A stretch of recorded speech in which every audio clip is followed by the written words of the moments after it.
আসসালামু আলাইকুম সুপ্রিয় শিক্ষার্থী, আশা করি অনেক ভালো আছো। আমি শাকিল স্যার আজকে তোমাদের জন্য একটি অত্যন্ত গুরুত্বপূর্ণ ক্লাস নিয়ে হাজির হয়েছি। আজকের ক্লাসটি টাক কোশ্চেনের উপরে, যদিও এটি টাক কোশ্চেনের উপরে, এখানে একটু ব্যতিক্রম ক্লাস। এই টাক কোশ্চেনগুলো বিশেষ করে তোমার এডমিশন, তারপরে ব্যাংক, বিসিএস, যেই কোনো ধরনের চাকরির জন্য খুবই খুবই গুরুত্বপূর্ণ। তো আশা করি ক্লাসটি থেকে তোমরা উপকৃত হবে। চলো আমরা আমাদের ক্লাসটা শুরু করে দিই। Most important tag question. Most important tag questions. এখন আসো দেখো, আমরা এখানে হিজ লেটার ওয়াজ ফাইন, এখানে আমাদের বি ভার্ব হলো ওয়াজ। আমি তোমাদেরকে আরেকটা কথা বলে রাখি, তোমরা যদি প্রথমে এই ক্লাসটাকেও দেখো হয়তো বা বুঝতে নাও পারো, তো আমার প্লেলিস্ট থেকে বেসিক ক্লাসগুলো, এর আগে আরো মনে করো 3টা পার্ট আছে, ওই পার্টগুলো যদি তোমরা একটু দেখে আসো বা প্রথম পার্টটা যদি দেখে আসো, তাহলে এই ক্লাসটা তোমার জন্য আরো অনেক সহজ হবে। তো আর যদি এখান থেকে বুঝে যাও তাহলে ওয়েল এন্ড গুড, আর যদি না বুঝো তাহলে প্রথম ক্লাসটা একটু দেখে আসবে, ইনশাল্লাহ তুমি অবশ্যই অবশ্যই বুঝবে, আমি তোমাকে কথা দিলাম। তো আসো আমরা ক্লাসটা শুরু করি। আমাদের এখানে অক্সিলারি ভার্ব হলো ওয়াজ, আর এখানে সাবজেক্ট হলো হিজ লেটার। তো অনেকে কিন্তু হিজ দেখে কিন্তু এখানে ভুল করে হি লিখে ফেলবে না, এখানে সাবজেক্টের জায়গায় আছে হিজ লেটার। হিজ লেটার মানে কি? তার চিঠি। তো তার চিঠি দ্বারা কি আমরা বলছি, সাবজেক্টের জায়গার মধ্যে যদি পুরুষ মানুষের নাম থাকে হি, মহিলা মানুষের নাম থাকলে শি। যদি পুরুষের নামও না হয়, মহিলার নামও না হয়, তাহলে হবে কি দে অথবা ইট। তো প্লুরাল হইলে দে আর সিঙ্গুলার হইলে ইট। তো এখানে হিজ লেটার, এটা কোনো পুরুষ মহিলার নাম নয়, এটা যেহেতু সিঙ্গুলার এই জন্য তার প্রনাউনটা কি হলো? ইট। আর এখানে ওয়াজ হয়ে গেল wasn't. Number 2, fish in the pond. এই ফিশ কিন্তু এখানে ভার্ব। ফিশ মানে মাছ ধরা। ফিশ ইন দ্য পন্ড, পুকুরে মাছ ধরো। তো যদি ভার্ব দ্বারা যদি সেন্টেন্সটা শুরু হয়, এটা কি ইন্টারোগেটিভ সেন্টেন্স না? আবার এখানে কি কমান্ড করতেছে না? মাছ ধরো, তাহলে ইন্টারোগেটিভ সেন্টেন্স দ্বারা কমান্ড বুঝাইলে তাহলে কি দিতে হয়? উইল ইউ, একদম মুখস্থ। তারপরে আরো কিন্তু এরকম কতগুলো ভার্ব আছে, যেমন ওয়াটার, যেমন এরকম যদি লিখা থাকে water, water in the garden. হ্যাঁ, ওয়াটার ইন দ্য গার্ডেন, এখানে ওয়াটার কিন্তু ভার্ব, মানে কি করো? বাগানে পানি দাও, এটাও কিন্তু উইলিও হবে। আমি তোমাদেরকে একটু বলে রাখলাম, ওয়াটার মানে কি? পানি দেওয়া। ওয়াটার মানে পানি, আবার ওয়াটার মানে কি? পানি দেওয়া। ফিশ মানে কি? মাছ, আবার ফিশ মানে কি? মাছ ধরা।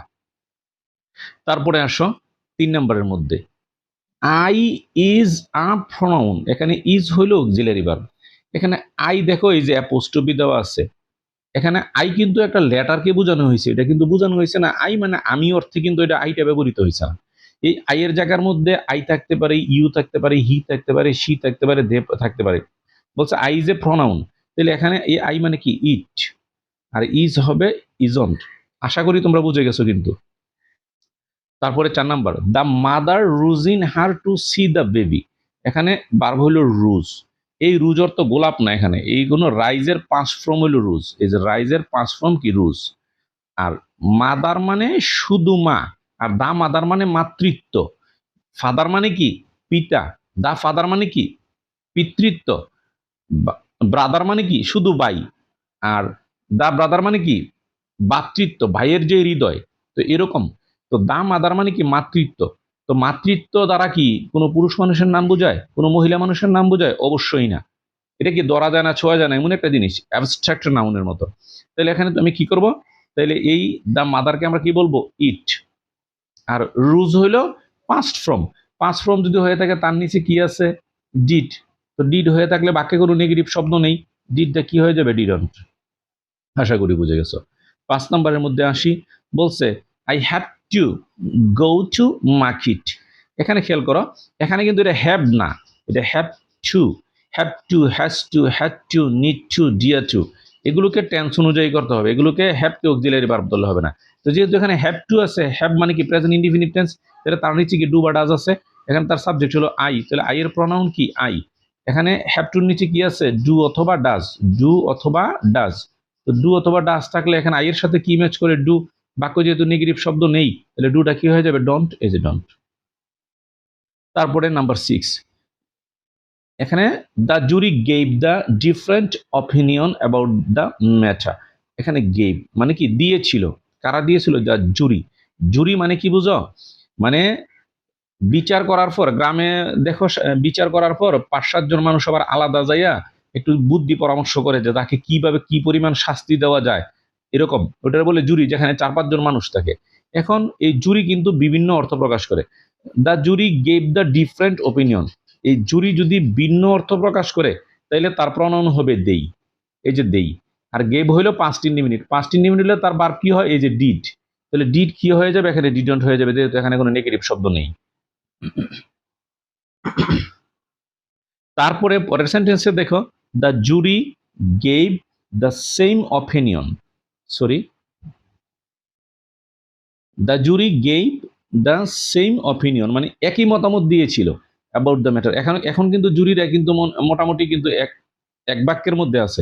যখন ভিন্ন মত দেয় তখন জুরিরা দেই, আর যখন একই মতামত দেয় তখন জুরিরা ইট, এই যে ইট। তারপর এখানে গেভ, গেভ হইলো কি পাস্ট ইনডিফিনিট, তার নিচে আছে কি ডিড, এই যে ডিড। ডিড হইলে কি হয়ে গেল, ডিডন্ট হয়ে গেল। আশা করি দুইটা বিষয় বুঝে গেছো। লং লিভ আওয়ার প্রেসিডেন্ট, আমাদের প্রেসিডেন্ট দীর্ঘজীবী হোক। তো এর কি সেন্টেন্স, এটা কি সেন্টেন্স, দোয়া জাতীয় বাক্য, অপারেটিভ সেন্টেন্স। তো অপারেটিভ সেন্টেন্স যদি হয় তাহলে তুমি এখানে কি লিখবে, এখানে বারবো নেই, বার্ব নেই, না থাকার কারণে এখানে কি বলতে হবে, মেইন্ট। আর এখানে আওয়ার প্রেসিডেন্টের জন্য কি হয়ে গেল, হি হয়ে গেল, যে আওয়ার প্রেসিডেন্ট একজন এখানে পুরুষ মানুষকে বোঝানো হয়েছে আর কি, এরকম। তো এরকম যদি সেন্টেন্স পাও, লং দিয়ে যে সেন্টেন্স গুলো পাইবা, এই যে মেইন্ট লিখবা, আর এখানে যে সাবজেক্ট হবে সাবজেক্ট অনুসারে তার প্রনাউনটা তুমি লিখে দিবা। তারপরে 110, চাকরি প্রার্থী, জব প্রার্থীদের জন্য এই ক্লাসটা খুবই গুরুত্বপূর্ণ, এডমিশনের জন্য খুবই গুরুত্বপূর্ণ। We hope that Palestine will free soon. এখানে খেয়াল করো, এই যে এটা হলো প্রিন্সিপাল ক্লোজ আর এটা হলো সাবঅর্ডিনেট ক্লোজ।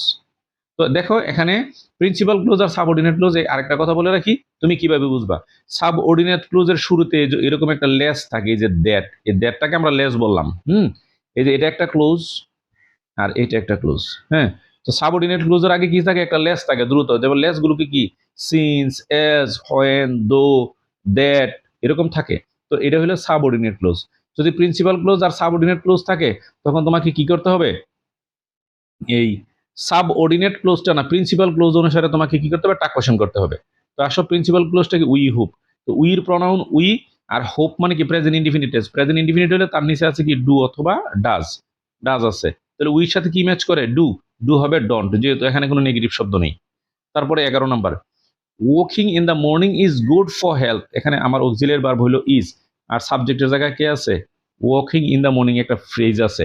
তো যদি সাবজেক্টের জায়গার মধ্যে ফ্রেজ থাকে, একটাই সূত্র, এই যে প্রেপোজিশনের আগের অংশ সাবজেক্ট, এই যে এখানে ইন হইলে প্রেপোজিশন আর প্রেপোজিশনের আগের অংশ সাবজেক্ট, তাহলে প্রেপোজিশনের আগের অংশ কি ওয়াকিং, সাবজেক্টের জায়গায় যদি জিরান থাকে নিঃসন্দেহে তার প্রণয়ন হবে ইট, আর এখানে ইজ হবে ইজন্ট। এই কথা কিন্তু তোমরা বারবার মনে রাখবে যে সাবজেক্টের জায়গায় যদি ফ্রেজ থাকে, এটা যেই কোনো ক্ষেত্রে হোক, এটা টাক কোশ্চেনের ক্ষেত্রে হোক, রাইট ফর্ম অফ ভার্বের ক্ষেত্রে হোক, উইথ ক্লুজের ক্ষেত্রে হোক, উইদাউট ক্লুজের ক্ষেত্রে হোক, প্রেপোজিশন সর্বশেষ প্রেপোজিশনের আগের অংশটা সাবজেক্ট। তারপরে দেখো 12 নম্বর, ওয়াটারফুল।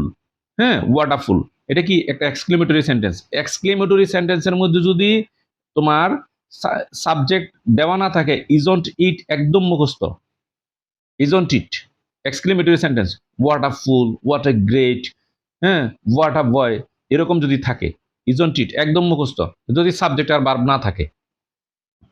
তারপরে 13 নম্বর, থ্যাংক ইউ।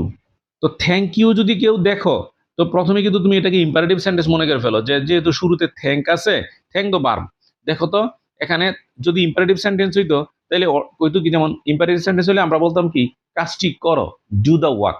তো থ্যাংক ইউ, ধন্যবাদ দেও। থ্যাংক ইউ শব্দের অর্থ কি, ধন্যবাদ দেও। এখানে কি থ্যাংক ইউ দ্বারা কি এরকম বুঝাইতেছে যে ধন্যবাদ দেও, না, থ্যাংক ইউ মানে কি তোমাকে ধন্যবাদ। তারপরে গুড মর্নিং, তারপরে কি গুড নাইট, এই ধরনের যদি থাকে, হ্যাঁ, যেমন উইশ করা, তাহলে দেখো এগুলোর আগে তোমাকে একটা, এইগুলোর আগে একটা অংশ থাকে, সেই অংশটা হলো, যেমন দেখো সেই অংশটা হলো I wish you, I wish you thank you. তাহলে এখানে আই এর জন্য কি হবে, এই যে আই, আর এখানে এই যে উইশ কি প্রেজেন্ট ইনডিফিনিট টেন্স যদি ধরি, তাহলে এটার নিচে ডু বা ডাজ আছে, তাহলে আই এর সাথে হইলো কি ডু, তো ডুটা কি হয়ে গেল ডন। একদম মুখস্থ, যদি কোনো উইশ করে, উইশ জাতীয় যত বাক্য আছে সবগুলো একেবারে ডনটাই তুমি লিখে দিবা, আর কোনো কথা নেই, মুখস্থ একদম মুখস্থ, এই যে ডনটাই লিখে দিবা। আর সাবজেক্ট, এই যে এখানে এই বাক্যটার মধ্যে হ্যাঁ, এক্সক্লেমেটরিতে যদি তোমার কোনো রকমের ইয়া না থাকে, এই সাবজেক্ট ভার্ব না থাকে, ইজ অন ইট একবারে মুখস্থ। হ্যাভ বা গুড ডে, এখানে এটাও কিন্তু ভুল করে। কিভাবে ভুল করে? হ্যাভকে এখানে মূল ভার্ব ধরতেছে, তো মূল ভার্ব ধরলে এটাকে ইম্পারেটিভ সেন্টেন্স মনে করতেছে। এখানে দেখো তো অর্থটা কি হইতেছে, আমি বারবারই বলতেছি যে মিনিং অত্যন্ত জরুরি। হ্যাভ আ গুড ডে, তোমার দিনটা ভালো কাটুক। এখানে হ্যাভ অর্থ কি? তোমাকে বলতেছে হ্যাভ আ গুড ডে, দিনটি ভালো কাটাও, এরকম বলতেছে? অবশ্যই না। তাহলে এটাও কি করতেছে? উইশ করতেছে। উইশ করলে কি? ডন চাই, এই যে ডন চাই। আশা করি বুঝে গেছো। 15 নম্বর, he along with his father will go to market, এই যে এখানে ভার্ব হলো উইল। উইল যদি হয়, আমার এখানে সাবজেক্ট কি? সাবজেক্ট হইল হি অ্যালং উইথ হিজ ফাদার। তো এখানে সাবজেক্টের জায়গার মধ্যে ফ্রেজ আছে। আমি বলছিলাম যে প্রেপোজিশনের আগের অংশ সাবজেক্ট। এখানে আরেকটা নিয়মও আছে যে অ্যালং উইথ থাকলে, এই যে অ্যালং উইথ থাকলে কি হয়, যে তার আগের অংশ সাবজেক্ট হয়। আমরা এইভাবে যাব না, আমরা না যে সহজ পদ্ধতি, সহজ একটা পদ্ধতি, যখন ফ্রেজ থাকবো এই প্রেপোজিশনের আগের অংশ সাবজেক্ট। এই যে প্রেপোজিশনের আগের অংশ সাবজেক্ট, দেখো তো এখানে প্রেপোজিশন আছে কিনা? আছে, হি। উইথ, উইথ হলো প্রেপোজিশন, তাহলে তার আগের অংশ কি? হি। হি এর সাবজেক্ট কি? হি। আর উইল হবে কি? ওন্ট। আশা করি বুঝে গেছো। এবার 16 নম্বর, অত্যন্ত ঝামেলা, অত্যন্ত ঝামেলাপূর্ণ এবং পরীক্ষায় বারবার আসে, বারবার আসে। এই নোবডির অংশটা আমি নিজে লিখে রেখেছি, এটা আসল অংশ না। সেন্টেন্সটা শুরু হয়েছে এখান থেকে, হু ফরগেটস দ্য মেমোরি, কে এই স্মৃতিগুলো ভুলে যায়। এখন হু ফরগেটস দ্য মেমোরিজ, কে স্মৃতিগুলো, এটা তো ইন্টারোগেটিভ সেন্টেন্স। তো টাক কোশ্চেনও তো এক ধরনের ইন্টারোগেটিভ সেন্টেন্স। ইন্টারোগেটিভ সেন্টেন্স কিন্তু 4 প্রকার: ইয়েস নো, ডাব্লিউএস কোশ্চেন, তারপরে টাক কোশ্চেন, ইমবেডেড কোশ্চেন। তো এখন এটা তো নিজেই কোশ্চেন, তো এটাকে আবার কোশ্চেন আমি কিভাবে করব? তো এটাকে যদি এরকম যদি দেওয়া থাকে যে হু দিয়ে যদি কোনো টাক কোশ্চেন দেওয়া থাকে, এটাকে তুমি কি করবা? এই অ্যাফার্মেটিভ, অ্যাসার্টিভ সেন্টেন্স করে নিবা। তো এটা কিন্তু নিজে অ্যাসার্টিভ যদি আমরা করে নেই, তাহলে হু এর পরিবর্তে আমরা কি দিই? নোবডি। এই যে হু এর রিপ্লেস যদি আমরা নোবডিকে করি, মনে মনে, নোবডি ফরগেটস দ্য মেমোরি, হ্যাঁ, কে এই স্মৃতিগুলো ভুলে যায় না, তখন কিন্তু এটা কিন্তু অ্যাফার্মেটিভ হয়ে গেল, নেগেটিভ হয়ে গেল, মানে একটা অ্যাফার্মেটিভ সেন্টেন্সের মধ্যে এটা চলে গেল। আমি জিনিসটা আবারও তোমাদেরকে ক্লিয়ার করি। এখানে হু দ্বারা ইন্টারোগেটিভ হয়েছে, যেহেতু এখানে হু আছে, হু এর পরিবর্তে তুমি এটাকে ইন্টারোগেটিভ থেকে অ্যাসার্টিভ করে ফেলবা। তো অ্যাসার্টিভ যদি আমরা করে ফেলি, অ্যাসার্টিভের অংশই তো অ্যাফার্মেটিভ আর নেগেটিভ, তাহলে হু এর পরিবর্তে নোবডি দিবা। তাহলে এখন তুমি এই হুকে কেটে দাও, এটাকে মনে মনে বাদ দিয়ে দাও। এখন তুমি এভাবে করো, নোবডি ফরগেটস দ্য মেমোরি। তো নোবডি, বডি আর ওয়ান থাকলে তার প্রনাউন দে, বডির জন্য প্রনাউন হইল দে। এখানে ফরগেটস মানে কি? প্রেজেন্ট ইনডিফিনিট টেন্স, তাহলে তার নিচে আছে কি? ডু অথবা ডাস। তাহলে দে এর সাথে কে ম্যাচ করে? ডু। এখানে ওই যে নু আছে নেগেটিভ, এজন্য কি শুধু ডু হবে, ডন্ট না হয়ে শুধু কি হবে? ডু হবে। আশা করি তোমরা বুঝে গেছো। 17 নাম্বার, হি খাট দ্য লেচা, এখন সে বর্ণটি কেটে দিল। হ্যাঁ, এরকম। এখন বার্ব হইল খাট। এখন বলো তো, তুমি এটা কি করতেছ? তুমি এটা কোন টেন্স ধরবা তুমি ভাবতে পারতেছো না। তো তুমি খেয়াল করো, এখানে সাবজেক্ট যেহেতু হি আর বার্ব হইল কাট, যদি এটা প্রেজেন্ট ইনডিফিনিট টেন্স হইতো, তাইলে এখানে কিন্তু হি এর সাথে বার্বের সাথে এস বা ইয়েস হইতো, হি খাটস হইতো। কিন্তু যেহেতু বার্বের সাথে এস বা ইয়েস হয় নাই, তাহলে কি হলো? এটা পাস্ট ইনডিফিনিট হয়ে গেছে, এটা পাস ফ্রম। তাহলে পাঁচ ফর্ম যদি হয়ে যায়, হি এর প্রনাউন, এখানে এই যে হি এর প্রনাউন হইলো হি, আর এই কাঠের কারণে এর নিচে আছে কি? ডিড। ডিডে হয়ে গেল কি? ডিডন্ট। আশা করি বুঝে গেছো। তারপর 18 নম্বর, he said to me we should do the work, সে আমাদেরকে বলল আমাদের কাজটা করা উচিত। যদি এরকম ন্যারেশন থাকে, এই যে দেখো এখানে হইলো এটা হলো রিপোর্টিং ক্লোজ আর এটা হলো রিপোর্টেড ক্লোজ। যদি এরকম থাকে, তখন তোমরা এই যে রিপোর্টেড ক্লোজের অংশটুকু দিয়ে তোমরা করার চেষ্টা করবা। তাহলে এখানে শুড, অক্সিলারি ভার্ব শুড হইলো শুডন্ট, আর উই হইলো কি? উইর প্রনাউন উই। তারপরে দেখো, দ্য উইডুয়ার শাট দ্য ডোর। উইডুয়ার কাকে বলে জানো? উইডু মানে কি? বিধবা, মানে মহিলা। আর উইডুয়ার মানে কি? বিধবা, পুরুষ, যার বউ মারা গেছে আর কি। দ্য উইডুয়ার এখানে হলো পুরুষ। তো এখানে পুরুষ হলে এখানে কি হবে? পুরুষ মানুষের নাম বোঝায়, তাহলে হি। আর এখানে শাট। এখন এটা যদি প্রেজেন্ট ইনডিফিনিট টেন্স হইতো, তাহলে এটা তো থার্ড পারসন সিঙ্গুলার নাম্বার ছিল, বারবার সাথে এস বাই ইয়েস হইতো। তো যেহেতু বারবার সাথে এস বাই ইয়েস নেই, সুতরাং এটা পাঁচটি ইনডিফিনিট টেন্স, তাহলে এটা নিচে গিয়ে আছে ডিড আছে। তো ডিডটাকে তুমি কি করতে হবে? ডিডন করে দিতে হবে। দেখো একই নিয়মের আরেকটা আসি, হি, এখানে লেট হলো বার্ব। এখন এই লেট দেখে কিন্তু তুমি কিন্তু ইম্পারেটিভ সেন্টেন্স মনে করে একদম উইলিও বসাই দিবা। সেন্টেন্স কিন্তু লেট দ্বারা শুরু হয় নাই, সেন্টেন্সের কিন্তু সাবজেক্ট আছে। ইম্পারেটিভ সেন্টেন্সে লেটের আগে কোনো কিছু থাকবে না, হ্যাঁ, সাবজেক্ট থাকবে না। তো এখানে দেখো এই যে হি এর প্রনাউন হইলো হি। যদি এটা প্রেজেন্ট ইনডিফিনিট টেন্স হইতো, তাহলে হি যেহেতু থার্ড পারসন সিঙ্গুলার নাম্বার, লেটের সাথে এস বাই ইয়েস হইতো। কিন্তু লেটের সাথে এস বাই এস নেই, সুতরাং এটা past indefinite tense. Past indefinite tense হলে এর নিচে আছে ডিড, ডিড হবে ডিডন্ট। আশা করি বুঝে গেছো। তারপরে দেখো এখানে আমার অক্সিলিয়ারি ভার্ব হলো ওয়াজ। ওয়াজের আগে কি হোয়াট হি সেড, এখানে একটা ক্লোজ দিয়ে দিছে। তো যাই হোক আমার ওটা চিন্তা করার দরকার নেই। ওয়াজ এখানে আছে কি ওয়াজ নট, আমি এখানে লিখবো কি ওয়াজ। আর এখানে হোয়াট শি ডিড, সে যাহা করেছিল, সে যা, এখানে কিন্তু শি কিন্তু সাবজেক্ট না, হোয়াট হি ডিড সে যাহা করেছিল, তো সে যাহা করেছিল তাহা কি ইট, is it.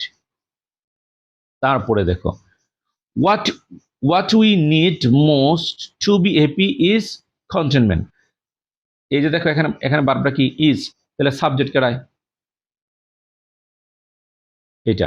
What we need most to be happy, সুখী থাকার জন্য আমাদের যা করা উচিত, এটা হলো আমার সাবজেক্ট। তাহলে সুখী থাকার জন্য আমার যা করা উচিত, এটা তারা কি বুঝাইতেছে?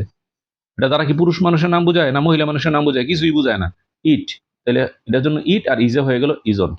তারপরে দেখো বাট মি নো বার্ডস, আর কিন্তু কিন্তু করো না, এই প্রথম বাট এখানে কিন্তু এটা বার্ব।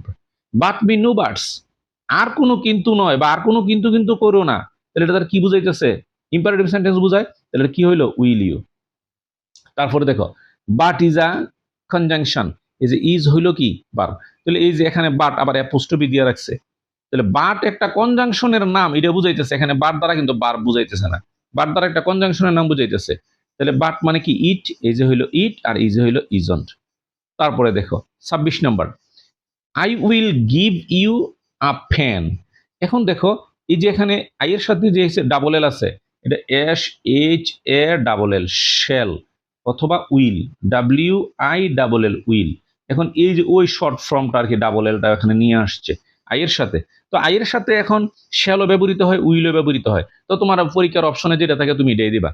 তার মানে কি এটা কিন্তু আই এর সাথে যেটা আছে, যেহেতু এটা এখানে কি গিভ, তাহলে আমরা বুঝতেই পারছি যেটা বার্বের বেস ফর্ম। তো বার্বের বেস ফর্মের আগে কি শ্যাল বা উইল বসে, এই যে শর্ট ফর্মটা বসাইছে। তাহলে তুমি যদি এটাকে যদি শ্যাল মনে করো, তুমি যদি উইল মনে করো, তাহলে এখানে লিখবা কি ওনটাই, আর যদি শ্যাল মনে করো লিখবা কি শানটাই। আশা করি বুঝে গেছো। 27 নাম্বার, তারপরে বলছে better late than never. Better late দেরিতে হওয়া ভালো দেন নেভার না হওয়ার চাইতে, কিন্তু এখানে সাবজেক্টও নাই ভার্বও নাই। তাহলে তুমি এখানে মনে মনে একটা সাবজেক্ট বসাই নিবা, ইট ইজ। এই যে ইট এরপরে ইজ, এখানে অর্থ করো it is better than late never, it is better late than never. তাহলে এই ইট ইজটা এখানে উজ্জ আছে। যখন দেখবা যে কোনো সেন্টেন্সে ভার্ব আর সাবজেক্ট উজ্জ, তখন ইজন্ট ইট। এই যে ইট আর হলো ইজন্ট, এই যে ইজন্ট ইট, একদম মুখস্থ। তারপরে দেখো এই যে এখানে এই হিড হেল্প দ্য ফোর। এখন এই যে হিড, হ্যাঁ, এটা দ্বারা তো তুমি বুঝতেছো না এটা কি। এখন খেয়াল করো, এটা হইলো উড, যেহেতু এটা বার্বের বেস ফর্ম। এখন এই হিট দ্বারা দুইটা বোঝায়, এই যে হিট, হ্যাঁ, এই যে হিট দ্বারা দুইটা জিনিস বোঝায়।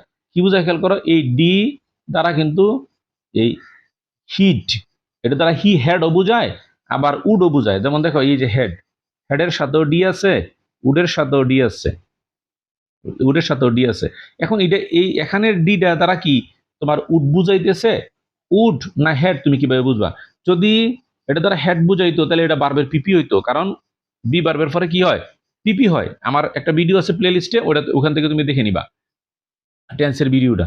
তাহলে যদি এটা যদি হ্যাভ বার্ব হইতো, হ্যাভ বার্ব হইলে এখানে এটা পিপি হইতো, যেহেতু এটা পিপি না, তাহলে এটা কি উড।